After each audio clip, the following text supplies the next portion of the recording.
अस्सलाम वालेकुम, मैं हूं रेहान तारिक और आप देख रहे हैं दस्तक। इस बार के आम इंतखाबात बर वक्त साफ और शफाफ हो जाए तो इसे मोर्जे से कम नहीं समझा जाएगा। पाकिस्तान की तारीख में हर बार इलेक्शंस के बाद ही इंतखाबात के दौरान पाए जाने वाले नकाइस पर एहतजाज और आवाज बुलंद की जाती थी। कुछ देर के लिए एहतजाज और लॉन्ग मार्च का सिलसिला भी जारी रहता था, लेकिन फिर बात आहिस्ता आहिस्ता दब जाती या फिर अदालती कार्रवाइयों की नजर हो जाती। लेकिन इस बार के इलेक्शंस होने से कबल इस कदर मुतनाज़े बना दिए गए हैं कि जिसकी मिसाल नहीं मिलती। अभी तक इलेक्शंस होने पर भी सवालिया निशान बरकरार है। ये सवालिया निशान गुज़श्ता 1.5 बरस से उसी तरह कायम है जिस तरह पहले दिन था। इलेक्शन कमीशन, अदालतें, सियासी जमातें एक मसले पर किसी इत्तेफाक पर पहुंचती हैं तो कोई नया मसला जो पिछले मसले से भी बड़ा होता है सर उठा लेता है। तहरीक इंसाफ की लाहौर हाई कोर्ट में पिटीशन के फैसले पर सुप्रीम कोर्ट को इलेक्शन से ऐसा लगा कि अब किसी को इलेक्शन प्रोसेस में खलल डालने की जरूरत नहीं होगी। लेकिन कल दोपहर से मुल्क के मुख्तलिफ बार काउंसिल्स यानी लीगल फ्रेटर्निटी के एलामियों और इन एलामियों में इलेक्शन कमीशन पर संगीन एतराज़ात ने एक बार फिर इलेक्शन में खलल डालने की कोशिश की है। अब से कुछ देर कबल मुल्क की मुख्तलिफ बार काउंसिल्स की जानिब से इलेक्शन कमीशन बिलखुसूस चीफ इलेक्शन कमिश्नर पर तहफ़्फ़ुज़ात के बाद KP बार काउंसिल ने भी इलेक्शन कमीशन पर तहफ़्फ़ुज़ात का इजहार कर दिया है। एलामिये में कहा गया है कि सूबे की कौमी असम्बली की सीटों में कमी अफसोसनाक है, इकदाम अवाम के साथ ज्यादती है, नाइंसाफ़ी है। दूसरी जानिब इलेक्शन शेड्यूल के बावजूद भी तकर्रियाँ और तबादले जारी हैं जिससे धांधली का शुबा होता है। एलामिये में कहा गया है कि सूबे में मखसूस सियासी जमातों को नवाजा जा रहा है जो जानिबदारी का सबूत है। KP बार काउंसिल ने मुतालबा किया है कि सूबे में तमाम सियासी जमातों को यकसा मौके फराहम किए जाएं, जबकि इलेक्शन कमीशन आइन और कानून के मुताबिक जिम्मेदारी पूरी करे। एक खास वक्त में बार काउंसिल की जानिब से ऐसे शकूक व शुबहात के इजहार को इलेक्शन में खलल और किसी के इमा पर किए जाने वाले इकदामात के तौर पर देखा जा रहा है, क्योंकि मुल्क की तमाम बड़ी जमातें ही बर वक्त इलेक्शन कराने की ख्वाह और ख़ुद को इन एलामियों से दूर रखे हुए हैं। पाकिस्तान पीपल्स पार्टी, पाकिस्तान तहरीक इंसाफ और पाकिस्तान मुस्लिम लीग नून ने chief election commissioner Sikandar Sultan Raja को हटाने के वकला के मुतालबे को मुस्तरद किया है। PTI रहनुमाओं के मुताबिक इस्तीफे का मुतालबा जायज़ है, मगर ये वक्त गलत है। अब इंतखाबात के मौके पर कोई बहरान पैदा नहीं कर। मुस्लिम लीग नून का मौक़िफ़ भी PTI से मिलता जुलता है। इस जमात के रहनुमाओं के मुताबिक भी चीफ इलेक्शन कमिश्नर के खिलाफ इल्ज़ामात मुबहम है, जिनको जवाज़ बनाकर इलेक्शन डिले करने की साजिश की जा रही है। इलेक्शन कमीशन पर गिले शिकवे सबको होते हैं, मगर क्रेडिबिलिटी और जानिबदारी पर कोई सवाल नहीं। अब जहाँ सियासी जमातें इलेक्शन कमीशन के खिलाफ जारी होने वाले एलामियों से लाताल्लुकी इख्तियार कर रही हैं और शकूक व शुबहात का इजहार कर रही हैं, वहीं मुख्तलिफ बार काउंसिल्स जिनकी जानिब से एलामिये जारी किए गए हैं अपने मौक़िफ़ पर कायम है और एलामियों में लगाए जाने वाले इल्ज़ामात करार दे रही हैं। उनके मुताबिक जानिबदार इलेक्शन कमीशन तमाम जमातों को लेवल प्लेइंग फील्ड मुहैया करने में नाकाम है और इस इलेक्शन के दौरान की जाने वाली हल्का बंदियाँ इलेक्शन को कबल अज़ वक्त मुतनाज़ा बना रही। अब इंतखाबात मुनक़िद होने से चंद हफ्ते पहले अहम वकला तंजीमों की तरफ से जो मुतालबात सामने आए हैं, उनकी रोशनी में सूरत हाल का जायज़ा लिया जाए तो यह अमर यकीनी होगा कि सुप्रीम कोर्ट के हुक्म के मुताबिक आम इंतखाबात 8 फरवरी को मुनक़िद नहीं हो सकते। सारी सूरत हाल ने बहुत सारे सवालात को जन्म दिया है। या सबसे आम सवाल यह है कि आखिर इंतखाबात में रोड़े अटकाने की कोशिश क्यों की जा रही है? क्या मुल्क की नुमाइंदा वकला तंजीमें वाकई इलेक्शन में ताख़ीर का अफसोसनाक मकसद हासिल करना चाहती हैं? या सवाल यह भी है कि क्या इंतखाबात से चंद हफ्ते पहले चीफ इलेक्शन कमिश्नर के बारे में ऐसा मुतालबा किसी खास सियासी एजेंडे की तकमील के लिए सामने लाया गया है? और यह सवाल तो ये भी है कि अगर इन तंजीमों के दबाव में चीफ इलेक्शन कमिश्नर इस्तीफ़ा दे देते हैं तो इलेक्शन कमीशन कैसे काम करेगा और नया चीफ इलेक्शन कमिश्नर कैसे मुकर्रर किया जाएगा, यानी जो care taker chief election commissioner है उसको कैसे अपॉइंट किया जाएगा? और फिर ख़ास तौर पर at this point in time खास पॉलिटिकल पार्टी अपने पॉलिटिकल अपोनेंट्स पर यह इल्ज़ाम लगा रही है कि लीगल फ्रेटर्निटी की आड़ लेकर उनके ज़रिए से इस तरह का काम कराने की कोशिश की जा रही है। आज बैरिस्टर चौधरी एतजाज़ एहसन ने भी और गुज़श्ता रोज़ हामिद खान साहब ने भी ये इल्ज़ामात लगाए और उसमें यह कहा कि पाकिस्तान मुस्लिम लीग नून के इमा पर ये बार काउंसिल्स मुतालबा कर रही है कि चीफ इलेक्शन कमिश्नर को मुस्ताफ़ी हो जाना चाहिए। अब इन इल्ज़ामात में किस कदर हकीकत है बात करेंगे। पाकिस्तान मुस्लिम लीग नून के रहनुमा और साबिक़ गवर्नर पंजाब रफ़ीक रजवाना साहब ने भी ज्वाइन किया है। अस्सलाम वालेकुम रजवाना साहब, बहुत बहुत शुक्रिया आपके वक्त के लिए। रजवाना साहब, सबसे पहले तो बड़ा सादा सा सवाल है, वकला तंजीमों के चीफ इलेक्शन कमिश्नर से इस्तीफे के मुतालबे के पीछे पाकिस्तान मुस्लिम लीग नून है? खुदा का वास्ता बस कर दे कहाँ से ले आई ये इख्तरा के मुस्लिम लीग नून है पीछे? हम तो इलेक्शन के लिए बड़े बेताब हैं, हम क्यों ये मुतालबा करें? आपके पॉलिटिकल अपोनेंट्स ये कह रहे हैं, चेयरमैन PTI भी कह रहे हैं, बैरिस्टर चौधरी एतजाज़ एहसन ने भी आज इसी तरह का इल्जाम लगाया। ये जो सवाल आपने पूछा है ना, इसकी हसासियत देखें कि इस सवाल पर आप इल्जाम लगा रहे हैं पाकिस्तान बार काउंसिल पे, सुप्रीम कोर्ट बार एसोसिएशन पे, उन सूबाई बार काउंसिल्स पे। तो ये बड़ा हसास सवाल है। मेरा ख्याल है मैं आपसे गुजारिश नहीं, ये करूंगा इल्जाम मेरा इस नहीं है ना सवाल से रजवान मेरी साहब, वजह से नहीं। सर ये इल्जाम मेरा नहीं है, ये आपके पॉलिटिकल अपोनेंट्स लगा रहे हैं और आपकी लीगल फ्रेटर्निटी से बड़े सीनियर लोग लगा रहे हैं। बैरिस्टर चौधरी एतजाज एहसन साहब ये कह रहे हैं, चलो, फिर पाकिस्तान तहरीक इंसाफ के लोग ये कह रहे हैं, हामिद खान साहब ने गुज़श्ता रोज ये कहा कि पाकिस्तान मुस्लिम लीग नून की क्योंकि लॉयर विंग उसमें है, पाकिस्तान बार काउंसिल में भी, सुप्रीम कोर्ट बार एसोसिएशन में भी आपकी मेजोरिटी है, तो ये असल में पाकिस्तान मुस्लिम लीग नून के इमा पर ये प्रेस रिलीजेस इशू की गई हैं। ये मैं नहीं कह रहा, ये वो कह रहे हैं। सुप्रीम कोर्ट बार एसोसिएशन है, सूबाई बार काउंसिल्स है। अगर हम इतने पॉपुलर हैं तो फिर सब्र करें। फिर बात ये है कि ये तंजीमें सारी इंडिपेंडेंट हैं, वकीलों के वोट से आती हैं, पार्टी के वोट से नहीं आती। ठीक है, किसी न किसी की एफिलिएशन या किसी की हमदर्दी है या किसी की मोहब्बत किसी न किसी पार्टी से होती है।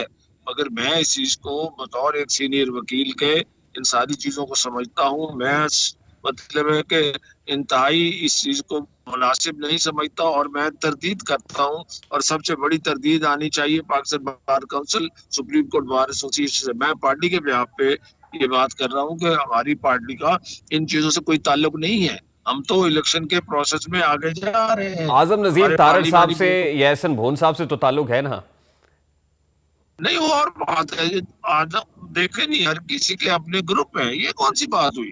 ताल्लुक की और बात है। इसको जितना आप कुरे देंगे उससे हसासियत और बढ़ेगी और लोगों के जहन में कंफ्यूजन पैदा होगा। अगर दो हलकों पे किसी ने कोई एतराज उठाया है, सपोज जो मैंने टेलीविजन पे इलेक्ट्रॉनिक मीडिया पे मैंने सुना है, तो वो इंडिविजुअल दो केसेस हैं, उस पर ये मुतालबा किया। बहरहाल वो उनकी अपनी एक जस्टिफिकेशन होगी, ऑफर देयर करेक्ट। बाकी चीजों को मुझे नहीं पता।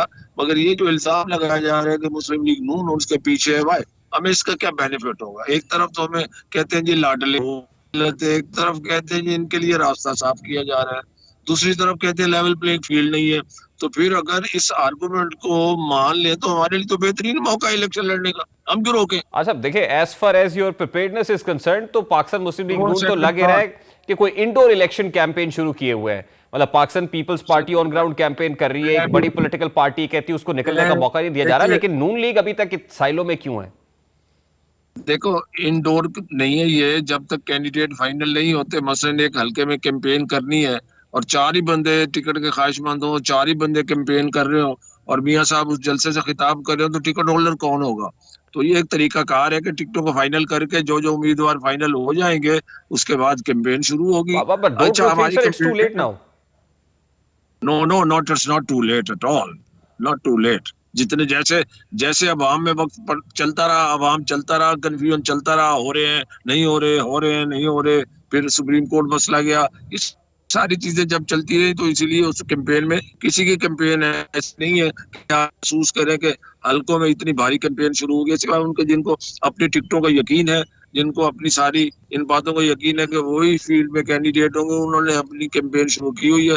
मगर वो भी आराम आराम से चल रहे हैं। एक हफ्ते की बात है, फिर देखिए भरपूर होगी और हर पार्टी की भरपूर होगी, हर देखिए, पार्टी की भरपूर हो। हमारी हमारी भी होगी इंशाल्लाह, हो रही है। हम लोग काम कर रहे हैं हल्कों में, हम लोग काम कर रहे हैं। नहीं देखिए, पार्लिमानी बोर्ड्स की मीटिंग्स हो रही हैं, ये इंटरनल इशू है टिकट किसको देना है, लेकिन असल तो मैटर करता है कि पब्लिक को मोबिलाइज कौन अच्छा करता है और कौन उनको पोलिंग बूथ्स के ऊपर ले आता है। हाँ, उसके लिए तो ऑन ग्राउंड तैयारी चाहिए होती है ना सर? इसलिए है, गुजारिश ये है, हमारे लिए इलेक्शन को नई बात नहीं है, मोबिलाइजेशन को नई बात नहीं है, सियासी जलसे को नई बात नहीं है। लोगों को जाके घायल करना या लोगों को जाके कहना और तकारीर करना, जलसे करने, रैली करनी, हमारे लिए it's nothing new. We have time जितना है हम उसको मैक्सिमम यूटिलाइज कर रहे हैं और करेंगे, बट बिल्कुल सब स्पीड से चैलेंजेस करेंगे। नए हैं ना सर, ये बात आपकी ठीक है कि नई बात नहीं देखिए, है, बट पॉलिटिकल चैलेंज, डायनामिक्स बड़ी मुख्तलिफ है ना सर? देखिए चैलेंजेस तो हर दफा होते हैं, इस दफा ज्यादा है। ज्यादा चैलेंज इस वक्त जो है ना, जो भी जीते जो भी हुकूमत बने, चैलेंजेस ज्यादा मसल है मुल्क की मईशत के, इकोनॉमी के। इलेक्शन तो हो जाएगा अल्लाह करे खैर से, फिर जो हुकूमत बनेगी जिस हाल की भी बनेगी तो उनके लिए चैलेंज है economy, how to run the country economically. वो हमें मिलजुल के चलाना पड़ेगा और इलेक्शन फेयर हो जाए, ट्रांसपेरेंट हो जाए और इस ट्रांसपेरेंसी में कोई उंगली ना उठे, अभी इलेक्शन हुआ नहीं और मुख्तलिफ बातें हो रही हैं, तो फिर जीतने के बाद क्या होगा, जो भी जीतेगा। देखिए ना, इसलिए हमें आपने इतना कहा कि सबसे बड़ा चैलेंज इकोनॉमी है, और 16 माह जिस तरह से इकोनॉमी को चलाया गया है, या जो इकोनॉमिक परफॉर्मेंस है, खास तौर जी, पे आपके अपने जो जी, एलआई रहे हैं, पाकिस्तान पीपल्स पार्टी, वो आपको जी, महंगाई लीग कहते हैं। तो गुजारिश आपके है, कॉन्स्टिट्यूएंट्स ये सवाल तो करेंगे आपसे कि आपने क्या डिलीवर किया 16 माह के जब अंदर। तक जब तक हमारे साथ थे तो सस्ती लीग थी, महंगाई लीग नहीं थी। सस्ती मुराद है कि महंगाई नहीं थी। जब हमें छोड़ के गए उस वक्त महंगाई लीग आई। देखें, पंजाब सबसे बड़ा एक सूबा है जिसमें कौमी असम्बली की 140 के करीब सीटें हैं। ठीक है जी। और सबकी नजरें पंजाब पर है। और ये भी हकीकत है कि पंजाब में पाकिस्तान मुस्लिम लीग नून को एक एज हासिल है। उससे घबरा के अब उस हुकूमत के जो मजे खुद भी लेते रहे और क्रेडिट लेते हैं कि हमने ये काम किया, हम तो नहीं कहते कि क्या किया और क्या नहीं किया। वहां पे काबीना मिलके फैसले करती थी। सिर्फ पाकिस्तान मुस्लिम लीग नून के शहबाज शरीफ साहब वजीर आजम थे। काबीना के ही फैसले होते हैं और हुकूमत से मुराद होती है काबीना। हुकूमत से मुराद वजीर आजम नहीं होता। इस पर तो सुप्रीम कोर्ट ने भी फैसले किए हैं। तो हुकूमत से मुराद अगर ले लेके मियाँ शहबाज शरीफ ही हुकूमत थे, तो फिर ये सारी काबीना क्या करती रही। मुल्क के मसाइल ऐसे हैं जिन हालात में वो 16 माह की ठीक है रजा हुकूमत साहब, आ। देखिए, but they are in Punjab now practically on the ground. जो बलूचिस्तान यस। के अंदर विकटें गिरी हैं, आपको लगता है कि पीपल्स पार्टी साउदर्न पंजाब से भी कोई बड़ी विकटें गिरा सकती है, या कोई देखिए, इलेक्टेबल्स ऐड हो सकते हैं? मेरा ताल्लुक साउथ पंजाब से है। जी। ठीक है। पुरानी सियासत कर रहे हैं। कुछ हल्के हैं, चंद जो उंगलियों पे गिने जा सकते हैं जहां पे पीपल्स पार्टी के पास इलेक्टेबल्स है। ठीक है ना जी। बाकी साउथ पंजाब में भी ऐसी बात नहीं है, अल्हम्दुलिल्लाह। मगर देखिए, मैं फिर भी किसी को अंडर एस्टिमेट नहीं करता। ये एक मुकाबले का असूल होता है कि आप अपने अपोनेंट को कभी अंडर एस्टिमेट ना करें, अपने आप को ओवर एस्टिमेट ना करें। मैदान खुला है, साउथ पंजाब है, पूरा पंजाब है, बलूचिस्तान है, बाकी चीजें हैं, गिलगित बल्तिस्तान है, सिंध है, और केपी के है। हर कोई अपना अपनी मेहनत कर रहा है। ठीक है जी। जो लोगों ने फैसला करना है, अल्लाह करे हमें सबको काबिल कबूल। आज और चेयरमैन अगर पीटीआई ने खबर दी कि बानी पीटीआई 3 हलकों से नॉमिनेशन पेपर सबमिट करा रहे हैं, इस्लामाबाद से, मियांवाली से और लाहौर से। आपको लगता है कि बानी पीटीआई यानी साबिक चेयरमैन पीटीआई, साबिक वजीर आजम अहल होंगे इंतखाबात लड़ने के? लेकिन ये कानून और मैं अब सियासी बात नहीं करता। ठीक है जी। सियासी करेंगे तो उससे स्मेल आएगी। शायद मैं पीटीआई के मुखालिफ हूँ तो इसलिए बात कर रहा हूँ, मैं किसी जमात के मुखालिफ नहीं। ठीक है जी। अच्छा, अब बात ये है कि खान साहब कॉन्विक्ट है, वो नाअहल है। ठीक है जी। वो नाअहल से मुराद ये है कि लीगली, कानूनी तौर पर नाअहल है। ठीक है ना जी। इलेक्शन लड़ने के लिए नाअहल है।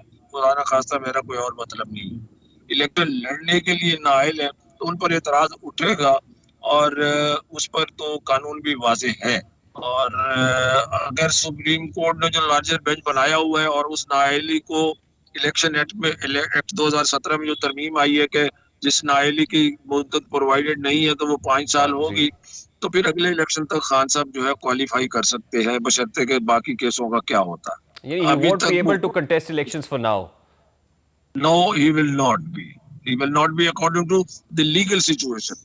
लीगल तो रजा साहब, लेवल प्लेइंग फील्ड होगी फिर इन इलेक्शंस में? नहीं। देखिए, अब अगर मियाँ साहब 2018 में उनको डिस्क्वालीफाई कर दिया था, हमने तो लेवल प्लेइंग फील्ड की शिकायत नहीं की। हमने तो ये कहा था 2018 में आरटीएच बैठ गया। ठीक है ना। और तो लोगों ने भी कहा, और उसके बाद जो कुछ फिर बाजवा साहब ने अपनी तकरीर में कहा जाने से पहले कि जी इस फरवरी फलां महीने से हमने फैसला किया मुदाखलत नहीं करेंगे। बहरहाल वो वक्त भी गुजर गया, पाकिस्तान पर मुश्किल वक्त था।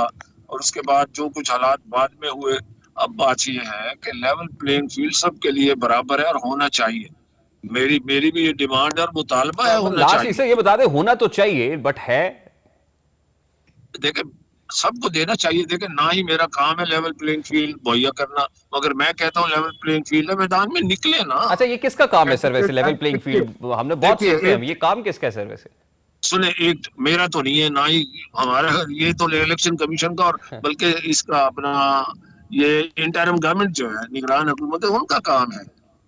वही निगरां हुकूमत जिसके अंदर आपकी 16 माह की हुकूमत के लोग भी बैठे हुए हैं, वही निगरां हुकूमत जिसमें बारिश की तरह आप से इस्तीफे आ देखिए, रहे हैं और फिर वो लोग मुख्तलिफ पॉलिटिकल पार्टीज की तरफ जा रहे हैं, उसी इंटरिम गवर्नमेंट की बात कर रहे हैं आप sir?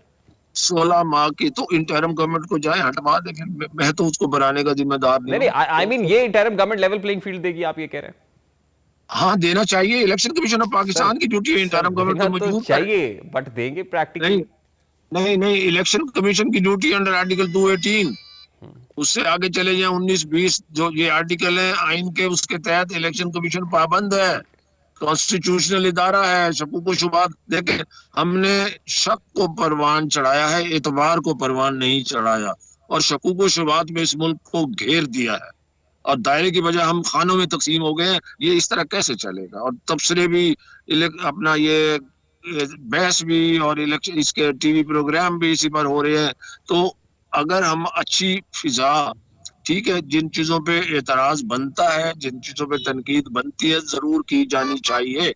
This is everybody's Sir, right. so you trust in Chief Election Commissioner, Election Commissioner of Pakistan, and you suggest कर रहे हैं आपके Chief Election Commissioner, Election Commissioner of Pakistan पे आप भरोसा रखें, एतमाद करें बस? मुझे मुझे आइन पर भरोसा है, और आइन की पासदारी के लिए हर बंदे पे ट्रस्ट करना चाहिए टिल द टाइम कोई फाउल प्ले ना करे। बहुत बहुत शुक्रिया।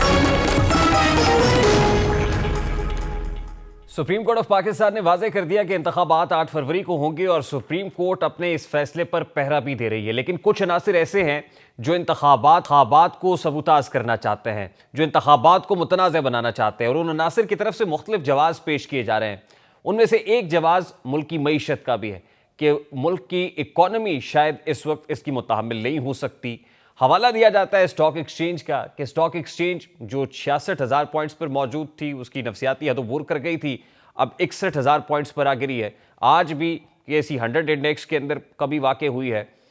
तो इन नंबर्स को बुनियाद बना के कहा जाता है कि वो केयर टेकर गवर्नमेंट के, जिसके अंदर इकॉनमी बहुत अच्छे तरीके से, वर्ल्ड बैंक ने पैसे दे दिए, अब एशियन डेवलपमेंट बैंक के साथ मामलात मैच्योर हो गए, तो कहीं ना कहीं इस इस्तेहकाम को अदम इस्तेहकाम में बदले जाने का खदशा मौजूद है। लेकिन क्या ये कोई सॉलिड ग्राउंड्स हैं? क्योंकि हमने तो यही देखा है, यही सुना है, और इस पर यकीन भी है कि इंतखाबात के साथ हर तरह का इस्तेहकाम भी जुड़ा हुआ है, ख़ास तौर पे when it comes to economic stability. इस पर बात करेंगे इस वक्त माहिर इक़्तिसादी अमूर डॉक्टर शाहिद हसन सिद्दीकी साहब ने हमें ज्वाइन किया है। अस्सलाम वालेकुम डॉक्टर साहब, बहुत बहुत शुक्रिया आपके वक्त के लिए। डॉक्टर साहब, सबसे पहले तो ये कहिएगा कि ये जो स्टॉक एक्सचेंज है, इसके नंबर्स या स्टॉक एक्सचेंज में जो कमी बेशी है, ये इसको क्या स्ट्रॉन्ग इकोनॉमिक इंडिकेटर के तौर पर देखा जा सकता है, या फिर कहें कि this is one of the economic indicator but we can not rely on stock exchange? बहुत शुक्रिया। पहले मैं एक जुमला आप मुझे इजाज़त दे दें कि इस मरहले पर अगर कोई ये मुतालबा करता है कि इंतखाबात में कुछ ताख़ीर कर दी जाए, वो पाकिस्तान की सलामती के ख़िलाफ़ है, पाकिस्तान की मईशत के लिए उसके ख़तरनाक नताइज होंगे, और 24 करोड़ अवाम की ज़िंदगी में मज़ीद मुश्किलात आएंगी। इसलिए ये ऐसा मुतालबा मेरे ख़्याल से अहमखाना भी है और तबाकुन भी है। इसको रिजेक्ट कर देना चाहिए। एक चीज़ देखिए, स्टॉक एक्सचेंज पाकिस्तान में जो है वो इसका इंडिकेटर नहीं होता है उसका इकनॉमी का। असल में तो ये था ना कि वहाँ बहुत तेज़ी से ऊपर बढ़ा था, लेकिन आपने देखिए कि किसी भी वजह से शायद अमेरिका की ईमा पर जो हमारा IMF था, उसने 7 दिसंबर को एग्जीक्यूटिव बोर्ड की मीटिंग होनी थी, क्योंकि 15 नवंबर को उन्होंने ये कहा था मिशन ने कि जी हमारे मामला तय पा गए। जब आपके मामला तय पा गए तो 7 दिसंबर को मीटिंग थी, उसमें एग्जीक्यूटिव बोर्ड को में मामला रखते वो, और 8 या 9 दिसंबर को हमें पैसा मिल जाता। उन्होंने नई मीटिंग की, उसके बाद 3 मीटिंग्स उन्होंने वो भी नहीं की, और अब वो 11 जनवरी की तारीख मुकर्रर की है। तो 1 महीना इतना जो ताख़ीर की है, उससे बेयकीनी की कैफियत एक तो बढ़ी बहुत ज़्यादा। दूसरी बात ये थी कि हमारी ये जिस तेज़ी से ऊपर गया था, तो अब हमें ये उसमें से ये भी था कि फॉरेन डायरेक्ट इन्वेस्टमेंट आना है, तो हमने देखा कि वो ठीक है, हमारे भी उस पर एतराज़ात होंगे। IMF ने और वर्ल्ड बैंक ने वाज़ेह तौर पर ये कहा कि जनाब हमें इस जो कंट्री टू कंट्री ये इन्वेस्टमेंट पाकिस्तान में लाने की बात हो रही है, इस पर हमें तहफ़्फ़ुज़ात हैं। एक बेयकीनी की कैफियत पैदा कर दी, और ऐसा लगा कि शायद वो ये कहेंगे ट्रांसपेरेंसी भी, अरे भाई अभी मुआहिदा नहीं हुआ तो वो कौन सी ट्रांसपेरेंसी की बात कर रहे हैं। तो अब पाकिस्तान की कौम को और हमारे फैसलासाज़ इदारों को, मीडिया को समझना होगा कि जौहरी ताकत पाकिस्तान के खिलाफ बहुत सी क़ुव्वतें अमल में हैं। हमें हर चीज़ फूक फूक के कदम रखना होगा। ये ठीक है कि हुकूमत को भी ये बड़ा इंपॉर्टेंट पॉइंट है डॉक्टर साहब, मैं इस तरफ आता हूँ। लेकिन ये वाजे हो गया कि ये जो माशी बेयकीनी है, ये जुज़ वक्ती है, मतलब उसका एक प्रॉब्लम, जैसे IMF के साथ मामलात मैच्योर हो रहे थे, वो कुछ थोड़ा सा डिले कर गए, उसकी वजह से इसका कतन ताल्लुक इससे नहीं है कि इंतखाबात की तारीख आ गई या प्रोसेस शुरू हो गया और इन्वेस्टर्स नहीं चाहते या बिजनेस कम्युनिटी नहीं चाहती कि मुल्क में इंतखाबात हो? नहीं, मगर इसमें एक और अहम बात है जो आपकी बात को, हमारी बात को सपोर्ट करेगी। IMF बिल्कुल वाज़ेह तौर पर यह कह रहा है कि 2024 में हमें IMF के पास दोबारा जाना है। आपको भी पता है, हमें भी पता है, इसलिए कि जो 9 महीने का कर्जा हमें मिला था, ये मार्च अप्रैल में इसकी मुद्दत खत्म हो रही है। और वो था ही पूरी मुद्दत, इसलिए कि हमें उसके बाद 2024 में गालिबन अप्रैल में ही जाना पड़ेगा IMF के पास। और वो जो IMF मुज़ाकरात करना चाहेगा वो अबूरी हुकूमत से नहीं करेगा, निगरान हुकूमत से नहीं करेगा।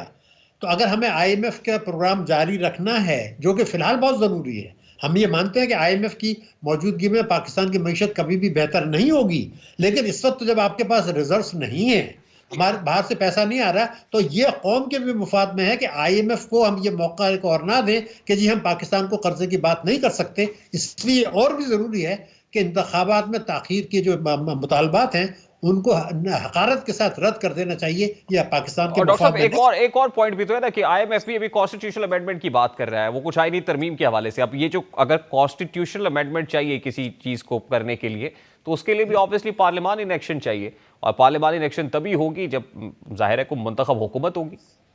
जी, इसमें एक और बात है कि हम आजकल IMF हमसे कहता है कि आप निजकारी के प्रोग्राम पर तेजी से अमल करें, असासे बेचें, और हुकूमत ने एक वजीर को भी मुकर्रर करा कि असासे आप निजकारी का प्रोग्राम आगे बढ़ाएं। लेकिन वर्ल्ड बैंक की एक रिपोर्ट आई है, वो ये कहते हैं कि इसको हमें इस पर तहफ़्फ़ुज़ात हैं, अगर आपको निजकारी करना है तो उसको उसके प्रोसेस में पार्लियामेंट की निगरानी रखें। तो जब आपके पास कौमी असम्बली मौजूद ही नहीं है, तो वो जो IMF का मुतालबा है वो कैसे पूरा होगा निजकारी में? वहाँ एक और मसला आ जाएगा।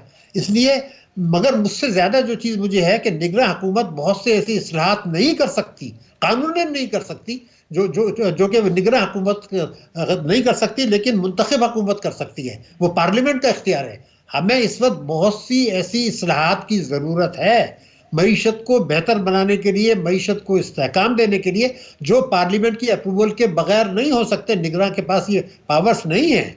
तो मैं तो ये चाहता हूं कि बल्कि अभी एक कानून साजी कर ली जाए, और वो कानून साजी जो है, इसमें हमारी जो सलामती कमेटी है, इसमें फॉरेन इन्वेस्टमेंट के लिए फैसिलिटेशन के लिए जो कमेटी है, जिसमें सिविलियन लीडरशिप भी है, मिलिट्री लीडरशिप भी है, वो ये कानून साजी करें कि इलेक्शन के बाद जो भी हुकूमत आएगी उसमें जो उनके इस्लाहात के वायदे उन्होंने किए हुए हैं कौम से, और जो इंतखाबाई वायदे और मंशूर में, टैक्सों में और तवानाई में, उसको लाजमन करना होगा, वरना उसके बगैर जो है ना उनका मैंडेट बरकरार नहीं रहेगा। तो हमें तो यह कानून साजी करनी है और वक्त पे इलेक्शन करना है, पाकिस्तान के मुफाद में, पाकिस्तान की सलामती के लिए, पाकिस्तान की मईशत के लिए, पाकिस्तान के 24 करोड़ आवाम के लिए। ये बहुत ज़रूरी है कि हम दुश्मनों की इन कोशिशों को नाकाम बना दें कि वो IMF के प्रोग्राम को भी वो डिरेल करना चाहते हैं, आलमी बैंक का भी झगड़ा हमारे ऊपर पड़ जाएगा। और अगर हमारे रिजर्व नया कर्जा नहीं मिला तो हमारे पास तो रिजर्व नहीं है। तो हमारे दोस्त ममालिक भी कह रहे हैं कि आप IMF से कर्जा लें, हमें जो उसके लिए पैसा आपको याद होगा मांगा था सैलाब के लिए, वो भी यही कंडीशन लगाएंगे। हमने जो बॉन्ड इश्यू करने हैं वो भी ये कंडीशन लगाएंगे। तो हम अपनी मईशत को क्यों तबाह करना चाहते हैं? मेरा सवाल और उसके लिए इंतखाबात नागुज़ीर है। डॉक्टर साहब, I have to wind it up here. बहुत बहुत शुक्रिया आपके वक्त के लिए। बहुत शुक्रिया डॉक्टर शाहिद हसन सिद्दीकी साहब। जब भी रियासत पाकिस्तान अमन सलामती के फ़रोग के लिए कोशिशें करती है, तो मुल्क दुश्मन अनासिर और क़ुव्वतें फ़ौरी फ़ाल होकर अपना मनफी किरदार अदा करना शुरू कर देते हैं। आज का दिन रियासत पाकिस्तान बिलखुसूस बलूचिस्तान की तारीख में अमन के हुसूल के लिए इंतहाई अहमियत का हामिल है, जब इंतहाई मतलूब दहशतगर्द साबिक BNA कमांडर सरफराज बंगलजई ने 70 साथियों के साथ रियासत के आगे हथियार डाल दिए और इस बात का इकरार किया है कि मुल्क दुश्मन अनासिर के हाथों खेलने वाले लोग पाकिस्तान बिलखुसूस बलूचिस्तान के लिए अमन और बका के लिए खतरा है। इसके साथ साथ सरफराज बंगलजई ने मिसिंग पर्सन के नाम पर झूठा प्रोपेगेंडा जो मुल्क दुश्मन अनासिर की तरफ से फैलाया जा रहा है, उसको भी आज की प्रेस कॉन्फ्रेंस में बेनकाब किया है। इस हवाले से सूबाई वज़ीर इत्तलात का क्या कहना था और ग्रुप जो फरारी ग्रुप रहता है, ज़रा उसकी एक झलक आपके सामने रखते हैं। भारत के पाकिस्तान दुश्मन साजिशों का सबसे बड़ा हदफ बलूचिस्तान रहा है। ये बात पाकिस्तान दुश्मनों के इल्म में है कि पाकिस्तान की तरक्की का रास्ता बलूचिस्तान से जाता है। इसीलिए भारत बलूचिस्तान में हालात को ख़राब करने के लिए दहाइयों से कोशिशें कर रहा है। हमारे पास बीएनए के कमांडर अपने तकरीबन 70 साथियों के साथ कौमी दहाड़े में शामिल होने के लिए आए हैं। रियासत की जानिब से इन्हें खुशामदीद कहता हूँ। दूसरी जानिब यह भी देखा गया है कि बलोच यकजहती काउंसिल की तरफ से मुसलसल और बेबुनियाद एहतजाज के जरिए इदारों को बदनाम करने की कोशिश की जा रही है। बलोच यकजहती काउंसिल आलमी दहशतगर्दी की लिस्ट में BLA 5वें नंबर पर और BLF 17वें नंबर पर होने वाली कलअदम जमात का उभरता हुआ चेहरा है, जिनके एहतजाज का मकसद मुल्क को कमज़ोर करना है बल्कि बलोच कौम को भी बदनाम करना है। बलोच यकजहती काउंसिल करीमा बलोच की मौत के बाद वजूद में आई है, जब उसकी लाश एक नदी के किनारे कनाडा में मिली थी और कनाडा पुलिस की रिपोर्ट के मुताबिक वो नशे में थी। और फिर यूरोपीय तंजीम डिसइंफो लैब ने करीमा बलोच का ताल्लुक इंडिया के साथ जाहिर किया था। बलोच यकजहती काउंसिल की रहनुमा डॉक्टर महरंग बलोच, जो अब्दुल गफ्फार लांगू की बेटी हैं, ये वो है जो BLA के कमांडर थे और रियासती इदारों पर लातादाद हमलों में मुलव्विस थे। इसके बावजूद ये मोहतरमा रियासती वजीफे पर तालीम हासिल करती रही है। इनका जो बैकग्राउंड है और तालीम मुकम्मल करने के बाद अब तक वो सरकारी तनख्वाह के साथ साथ मुतअद्दिद सहूलतें भी ले रही हैं। इसके बावजूद रियासत के खिलाफ मुजाहिरों में पेश हैं।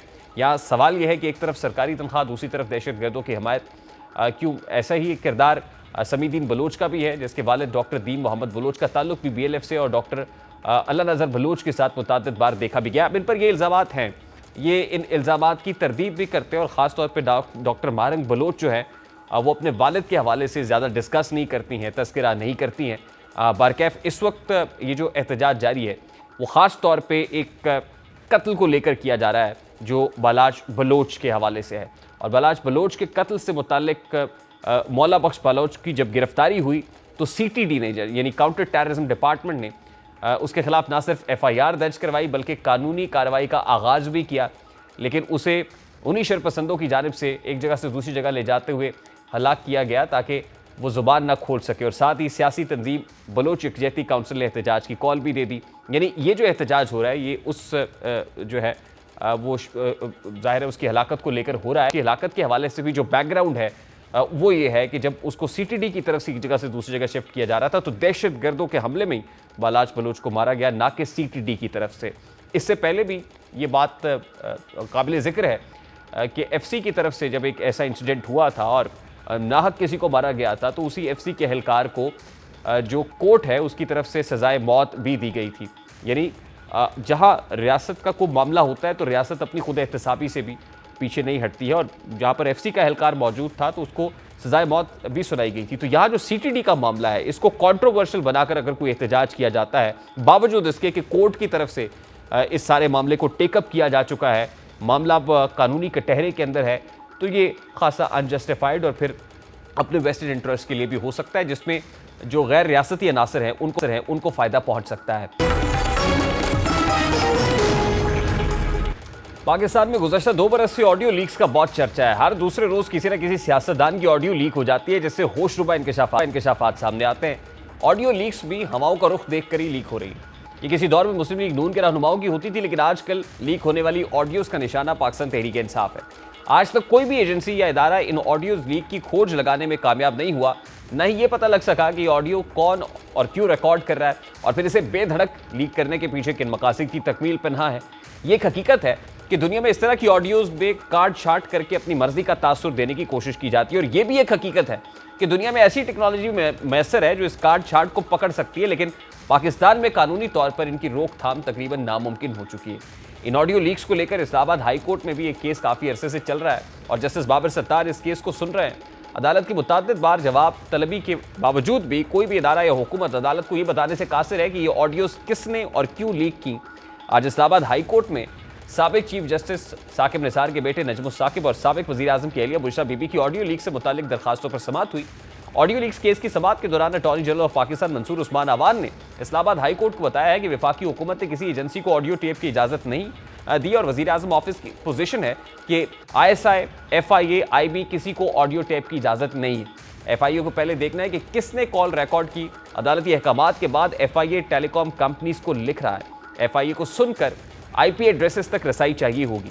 अटॉर्नी जनरल ने कहा कि अगर कोई हुकूमती एजेंसी ये रिकॉर्डिंग्स कर रही है तो गैर कानूनी तरीके से कर रही है। रिपोर्ट के मुताबिक सोशल मीडिया प्लेटफॉर्म से मुताल्लिक रिपोर्ट लेनी पड़ेगी, तभी तहकीकात आगे बढ़ सकती हैं। अटॉर्नी जनरल के जवाब पर जस्टिस बाबर सत्तार ने रिमार्क्स दिए कि ISI कह रही है कि ऑडियो कहां से लीक हुई।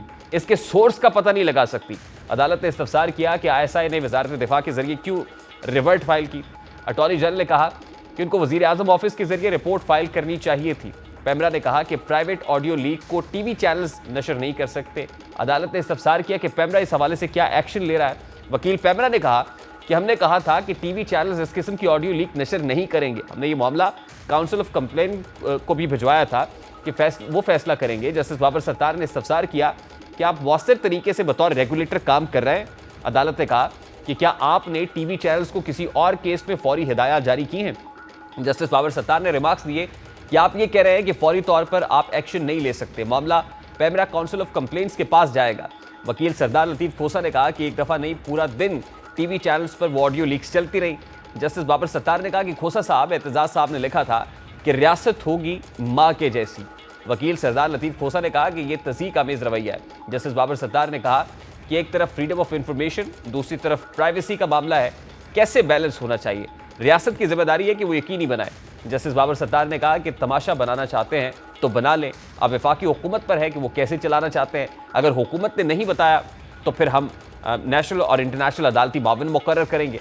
अदालत ने अटॉर्नी जनरल से इस्तफसार किया कि आप चेक कीजिएगा कि कोई खबर थी कि IB को रिकॉर्डिंग की इजाज़त दी गई, क्या ऐसा है। अटॉर्नी जनरल मंसूर उस्मान अवान ने जवाब दिया कि मैं चेक करके बता दूंगा। वकील सरदार लतीफ़ खोसा ने कहा कि यहाँ नाम लेने पर तो पाबंदी है, लेकिन मेरी तस्वीर पूरा दिन चलती रही। जस्टिस बाबर सत्तार ने मुस्कुराते हुए रिमार्क्स दिए कि ये तो आपके इलेक्शंस में भी फिर आपकी मदद करेंगी। बहरहाल ये एक सीरियस इशू है और इसको अदालत ने FIA समेत दीगर को दोबारा जवाब जमा कराने की हिदायत करते हुए समाअत मुलतवी कर दी है। प्रोग्राम का वक्त अपने इख्तिताम को पहुंचे। आपसे मुलाकात होगी इंशाअल्लाह कल। अपना रखिए ख्याल। अल्लाह हाफ़िज़।